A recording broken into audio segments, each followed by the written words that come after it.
Hi there, ये है view Solang valley का। और मेरे पीछे दिख रहा होगा ये छोटा सा नदी बह रहा है जो मिलता है आगे जाकर, बगल में ही है ब्यास नदी। ब्यास नदी में जाकर सोलांग वैली से या मेन रोड से 5 मिनट की वॉक करके आप नीचे की तरफ आएंगे तो ऐसा छोटा सा वाटर स्ट्रीम बहते हुए दिखाई देगा।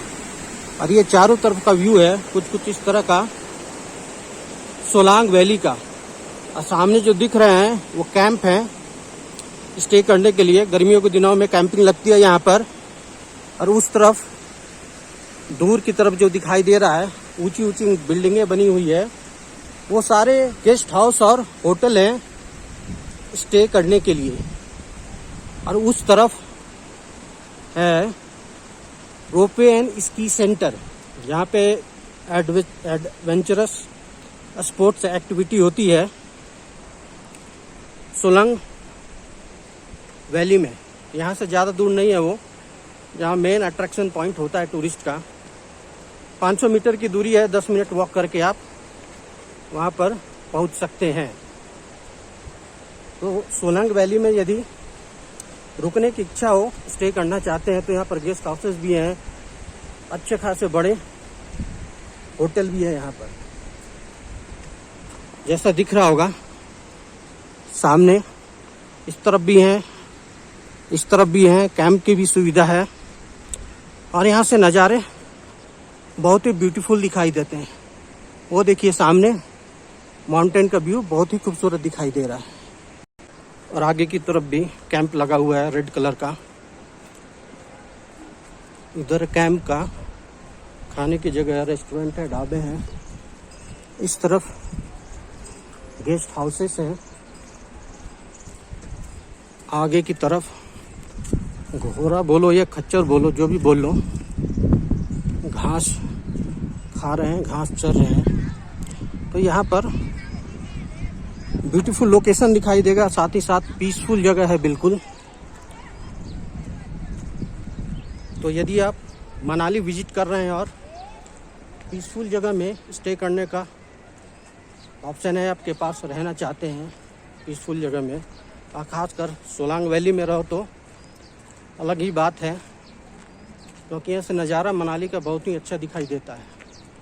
और ये खुला खुला एरिया है चारों तरफ। सर्दियों के टाइम में तो यहाँ काफ़ी बर्फ़बारी होती है और बहुत सारे स्पोर्ट्स एक्टिविटी भी यहीं पर होते हैं। अभी तो ये खाली है, सारी भीड़ जा रखी होगी रोपवे एंड स्की सेंटर के पास। और ये लोकल लोग हैं जो यहाँ पर स्टे करते हैं, रहते हैं। तो इन लोगों की ज़्यादा वेशभूषा, जो लाहौली होते हैं, लाहौल स्पीति वाले, वो चाइनीज़ की तरह दिखते हैं। और जो मनाली कुल्लू की तरफ रहते हैं लोग, उनकी वेशभूषा अलग दिखती है, नॉर्मल इंडियन की जैसी। लेकिन जो लाहौल स्पीति और आगे लेह लद्दाख की तरफ जाते हैं, उनकी वेशभूषा बिल्कुल अलग होता है, पहनावा भी, खान पान भी, कल्चर भी, सब कुछ। ये लकड़ियों का ढेर है। यहाँ के लोग लकड़ियाँ बहुत इकट्ठा करके रखते हैं, क्योंकि जलावन के काम में आता है। ये सामने है, ये गेस्ट हाउस है। तो यहाँ पर मान के चलो आप 15 से 16 प्रॉपर्टी होगी। सामने एडवेंचर वैली होटल, ये सामने वाला रेड कलर का। तो 15 से 16 छोटे बड़े स्टे करने के ऑप्शन हैं। और ये hotel snow nest paying guest house, सामने फ़ोन नंबर भी लिखा है, देख सकते हैं आप। और ये बिल्डिंग आइसलैंड होटल। तो इस तरह की अच्छी खाटी प्रॉपर्टी बनी है, ऑनलाइन चेक कर सकते हो आप। ऑनलाइन कमरे भी दिख जाएंगे, सब कुछ दिख जाएगा। टैरिफ भी पता कर सकते हो आप। डॉक्टर होम स्टे दूर लिखा है, शायद डॉक्टर का हो, इसलिए उन्होंने डॉक्टर होम स्टे लिख रखा है। तो सोलांग वैली का जो मार्केट है, मार्केट से राइट हैंड साइड थोड़ा 5 मिनट चल के नीचे आएंगे तो इस जगह पे इधर पहुंच जाएंगे। बिल्कुल पीसफुल और शांत एरिया है। और ये वॉक करते हुए पहुंच गए हैं सोलंग वैली के बस स्टॉप के पास, मार्केट के पास। ये सामने दिखाई दे रहा है छोटा सा मार्केट है, यहीं पर बस स्टॉपेज भी है। अब बहुत सारे यहाँ पे खाने पीने, ग्रोसरी, सब्जी भाजी की दुकानें और साथ ही साथ वाइन शॉप भी अवेलेबल है। यहाँ पर छोटे बड़े जगह में आपको वाइन शॉप ज़रूर मिल जाएगा, तो जो लोग वाइन ढूंढते हैं उन्हें कोई दिक्कत ना हो। ये है छोटा सा सोलंग वैली का मार्केट। वो सामने की तरफ ये सीढ़ी का रास्ता बना हुआ है आने के लिए, और बस ऊपर तक जाएंगे तो मेन रोड आ जाएगा। और ये चलते हुए पहुंच गए हैं सोलंग वैली के main ski and sport centre के पास। सामने ही है रोपवे एंड स्की सेंटर। और ये सोलंग वैली का मेन टूरिस्टिक प्लेस है। तो जब पहुंचेंगे तो इस तरह के खुशनुमा नज़ारा दिखाई देगा आपको। यहाँ पहुंचने के बाद सामने है रोपवे एंड स्की सेंटर, ऊपर की तरफ जाता है। ये है मनाली का सोलांग वैली। तो हल्की हल्की हवा चल रही है, इसलिए गर्मी का एहसास नहीं हो रहा है। जब हवा रुक जाती है तो बिल्कुल स्किन पे लगती है चिलचिलाती धूप।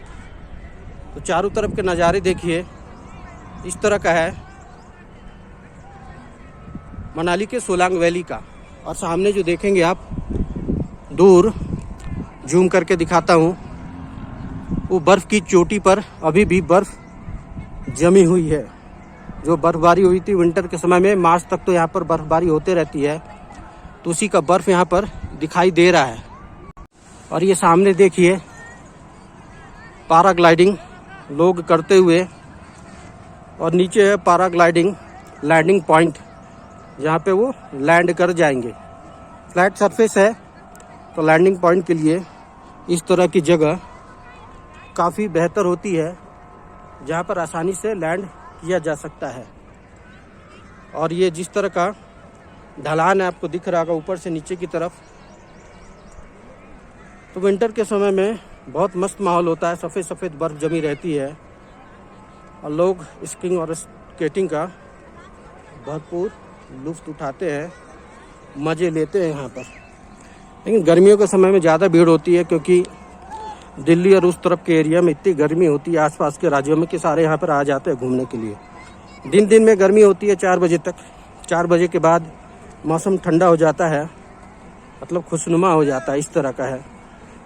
और रात को सोएंगे भी तो फिर मोटे कंबल की ज़रूरत नहीं है, पतले कंबल से काम चल जाता है। अब जैसे छाँव हो गया हल्का बादल का तो अच्छा लग रहा है, लेकिन जब धूप रहता है तो यहाँ पर भी बिल्कुल लगता है गर्मी स्टार्ट हो गया है।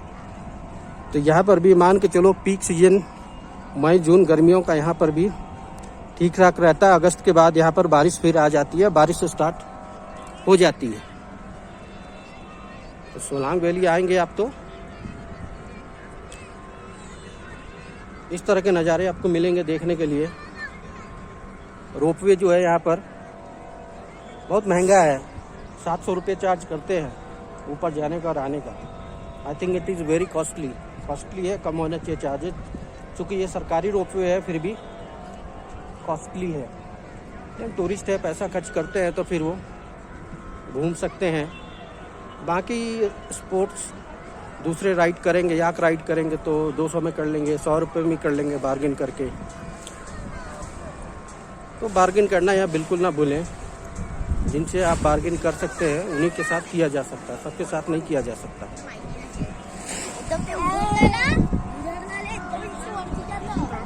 और ये है लोगों की भीड़, चारों तरफ यहाँ पर लोग जमा हो रखे हैं। और दोपहर के बाद धीरे धीरे भीड़ होना चालू होती है। और सामने बच्चों को पैराग्लाइडिंग कराया जा रहा है। उनके लुत्फ बच्चे भी एंजॉय कर रहे हैं, बड़ों के साथ ही साथ। तो बच्चों को इसी तरह से पैराग्लाइडिंग करवाया जाता है यहाँ पर। तो इस तरह का माहौल हो जाता है। और मई का महीना है, आज है 15 मई, 15 मई। तो गर्मियों का भरपूर मज़ा ले रहे हैं लोग यहाँ पर पहुँचकर। तो गर्मियों में इस तरह का माहौल दिखता है, खुशनुमा यहाँ का चारों तरफ। और जैसे जैसे दोपहर होते जाएगी, बादल आते जाएंगे, ठंडी हवा बहती जाएगी, 2 बजे के बाद लगभग मान के चलो कि मौसम अच्छा हो जाता है, खुशनुमा हो जाता है बिल्कुल। और इस तरफ जो दिखाई दे रहा होगा आपको, जो बिल्डिंग है रोपवे है स्की सेंटर की। और सामने की तरफ बच्चों के खेलने के लिए भी, यहाँ बच्चे खेलते हैं, जंप करते हैं, उनका भी इधर व्यवस्था हो रखा है। ये मौसम बदल गया है और बारिश भी स्टार्ट हो गई है। तो यहाँ पर ऐसा ही होता है, ज़्यादा गर्मी हो, बादल आ गए हैं, ऊपर दिख रहा है तो बारिश भी स्टार्ट हो गई है, बूंदाबांदी, जिसके कारण मौसम ठंडा हो गया है, खुशनुमा हो गया है बिल्कुल। अब लग रहा है कि सोलंग वैली आए हैं, ठंड का एहसास हो रहा है अब थोड़ा थोड़ा। और टूरिस्ट की भीड़, लबालब बारिश हो रही है तो सब घुस गए हैं फूड स्टॉल में, फूड एंजॉय करने के लिए। तो पानी से बचने का सबसे उत्तम उपाय है, शेड लगे हुए हैं तो यहाँ पर घुस के फूड भी एंजॉय करें और साथ ही साथ पानी से ही बचें। तो दोनों काम हो सकता है यहाँ पे, दोनों के फायदे यहाँ पर मिल सकते हैं।